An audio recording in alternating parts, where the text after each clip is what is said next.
CPI Narayana ఏదైనా నిర్మోహమాటంలో మాట్లాడటంలో అతని తర్వాతే ఈ రోజున పవన్ కళ్యాణ్ గారి గురించి చాలా ఘాటుగా మాట్లాడాడు. ఏమన్నాడంటే చేగువీర అన్నాడు, సావర్కర్ అన్నాడు, సనాతనంలోకి వచ్చాడు. సనాతనం పాటించే ఈయన మరి 3 పెళ్ళిళ్ళు చేసుకున్నాడు కదా. 3 పెళ్ళిళ్ళు చేసుకున్న ఆయన మరి సనాతన ధర్మం పాటిస్తాడా? ఆ ధర్మం పాటించేటటువంటి పరిస్థితి సాధ్యమైద్దా? సహగమనం అనేది, సతీ సహగమనం అనేది చేయాలి కదా సనాతనం ప్రకారం అంటూ చాలా దూరం వెళ్ళాడు, చాలా ఘాటుగా వెళ్ళాడు. సరే, వీళ్ళందరికీ కూడా కమ్యూనిస్టులందరూ కూడా ఈ మధ్య ఘాటుగానే పవన్ కళ్యాణ్ గారి మీద విమర్శిస్తూ ఉన్నారు. పవన్ కళ్యాణ్ గారికి అసలు ఏ మాట మీద అయినా నిలబడేటటువంటి స్థిరత్వం లేదన్నది అందరికీ తెలిసిన విషయమే. స్థిరత్వం లేకపోయినా అతని ఏకైక ఎజెండా మాత్రం అతని దగ్గర ఉంది. ఆయన దగ్గర ఉన్నటువంటి ఏకైక ఎజెండా ఏంటంటే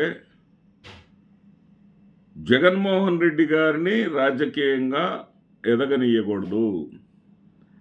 2014 ఎన్నికల్లో పార్టీ పెట్టినటువంటి సమయంలో కూడా జగన్మోహన్ రెడ్డి గారికి ప్రయోజనం కలగకూడదు కాబట్టే ఒక్కటంటే ఒక్క సీటు కూడా అటు బీజేపీని కానీ ఇటు టీడీపీని కానీ అడగకుండా నైతిక మద్దతు మాత్రమే ఇచ్చి వాళ్ళతోటి ప్రచారంలో పాల్గొని జగన్మోహన్ రెడ్డిని అధికారంలోకి రానియకుండా అడ్డుకోవటంలో కీలక పాత్ర పోషించారు. ఆ తర్వాత 2019 ఎన్నికల్లో ఆయన పోటీ చేశాడు కదా అని చెప్పి మీరు అనొచ్చు.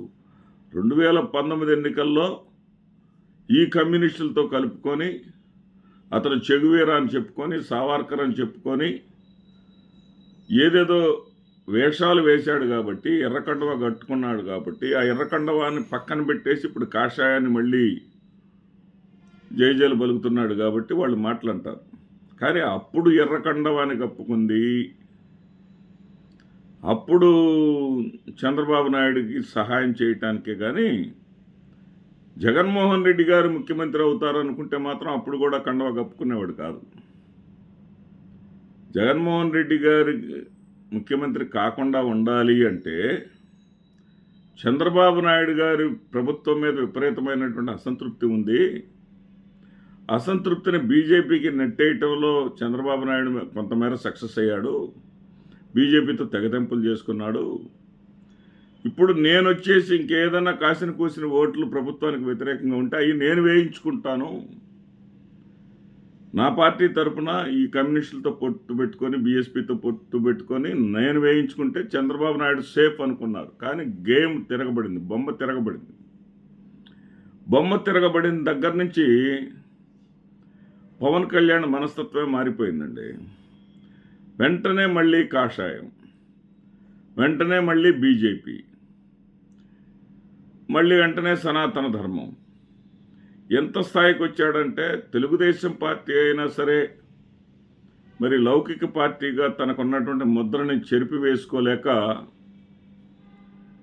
పూర్తిగా బీజేపీ వైపు వంగటానికి తటపటాయిస్తుందేమో. కానీ ఈయన మాత్రం కాషాయం దుస్తుల్లో దర్శించడం ఇయటానికి కానివ్వండి, తిరుపతి లడ్డు అంశంలో ప్రాయశ్చిత్త దీక్ష చేసుకోవడానికి కానివ్వండి, లేదా కేరళ, తమిళనాడు రాష్ట్రాల్లో సనాతన యాత్రలు చేయడానికి కానివ్వండి, లేదా బీజేపీ సిద్ధాంతాలైనటువంటి హిందీని దక్షిణాది రాష్ట్రాల మీద రుద్దటానికి కానివ్వండి, ఎక్కడ కూడా రాజీ పడనంతగా పోరాటం ఈయన చేస్తున్నాడు.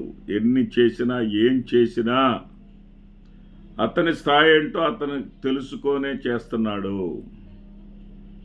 అతనికి ఏంటంటే ఈ సినిమా ఫీల్డ్ వాళ్ళు వచ్చి రాజకీయాల్లో చేరితే ఈ రోజుల్లో ఏం సాధిస్తున్నారు, ఏం చేయగలుగుతున్నారు అనేది అతనికి స్పష్టమైనటువంటి అవగాహన ఉంది. గతంలో ఎంజీఆర్, ఎన్టీఆర్ వీళ్ళు అద్భుతాలు సృష్టించారు. ఎన్టీ రామారావు గారు ఒక అద్భుతాన్నే ఆవిష్కరించగలిగారు అంటే ఇక్కడ కాంగ్రెస్ పార్టీ దశాబ్దాలుగా పరిపాలిస్తూ అవినీతి, అసమర్థతతో కూరుకుపోయి ఉంది. ఆ ప్రభుత్వాన్ని జైపాల్ రెడ్డి, వెంకయ్యనాయుడు లాంటి ప్రజానేతలు బాగా విమర్శించి ఆ ప్రభుత్వం మీద వ్యతిరేకతని బాగా తీసుకొచ్చారు. ఆ తరుణంలో ఎన్టీ రామారావు గారు వచ్చి తనకున్నటువంటి చరిష్మాతోటి ₹2 బియ్యం, పేదవాడికి ఉచిత బియ్యం అంటూ వరాన్ని ప్రకటించి ఆ ఎన్నికల్లో ఆయన విజయం సాధించాడు. ఆ తర్వాత సినిమా నటులందరూ కూడా పార్టీలు పెడతా ఉన్నారు. తమిళనాడు అసలు సినిమా వాళ్ళకి పుట్టినిల్లు. జయలలిత తీసుకోండి, ఎంజీఆర్ తీసుకోండి, కరుణానిధి తీసుకోండి, అందరూ సినిమా వాళ్ళే.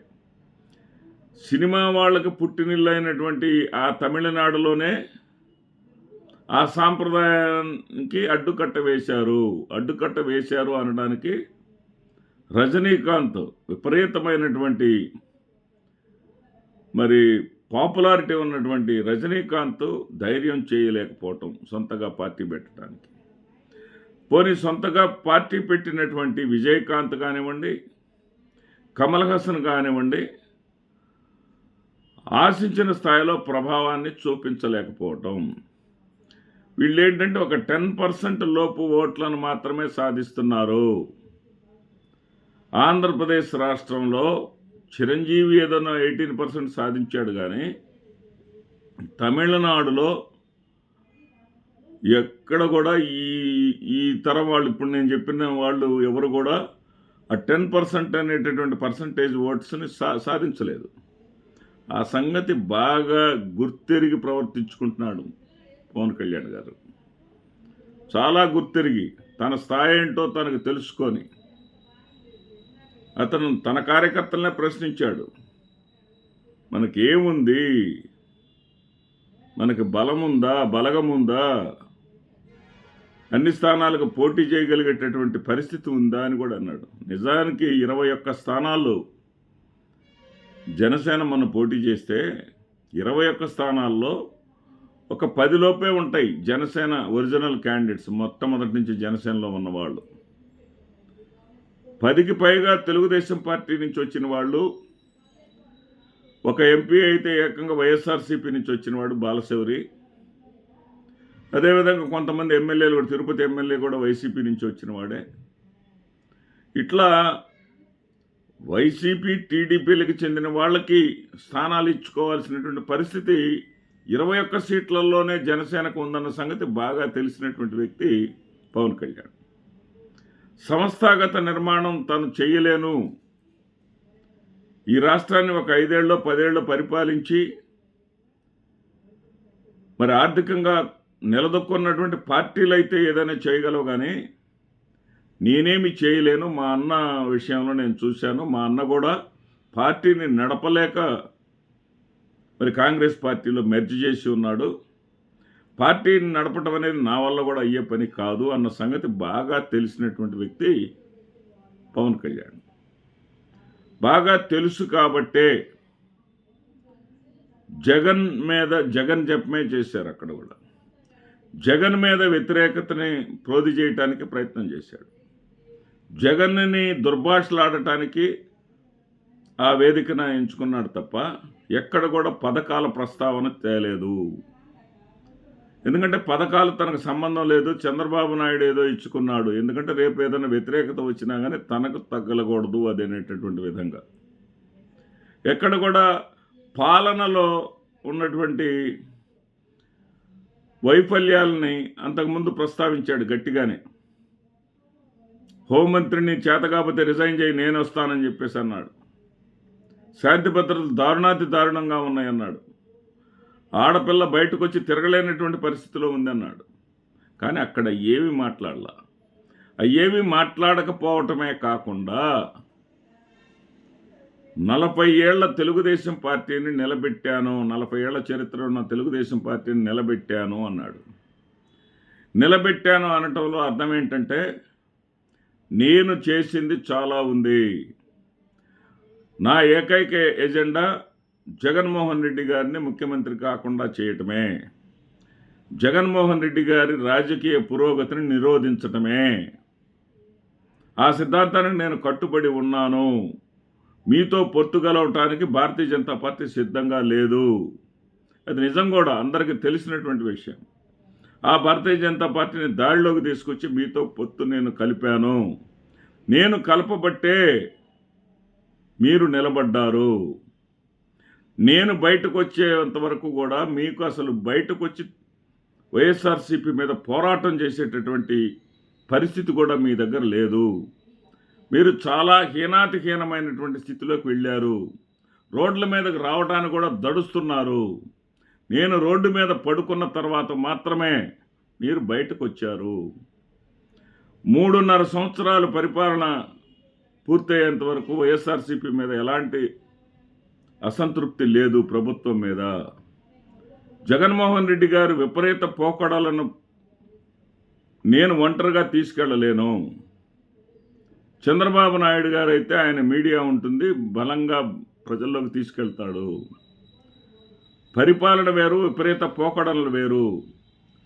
పోకడల పేరుతోటి character assassination, Jaganmohan Reddy character assassination చేసుకుంటా పోతే మనకి విజయం సాధ్యమవుతుందని నమ్మాడు. కాబట్టే ఆయన ఈ రేపైనా సరే, కొంతమంది విశ్లేషకులు, నేను విన్నాను, ఒక ముఖ్యమైనటువంటి విశ్లేషకుడు చెప్పాడు, పిఠాపురం సభలో జనసేన భారతీయ జనతా పార్టీల కలయికకు వాళ్ళ కూటమికి పునాది పడింది.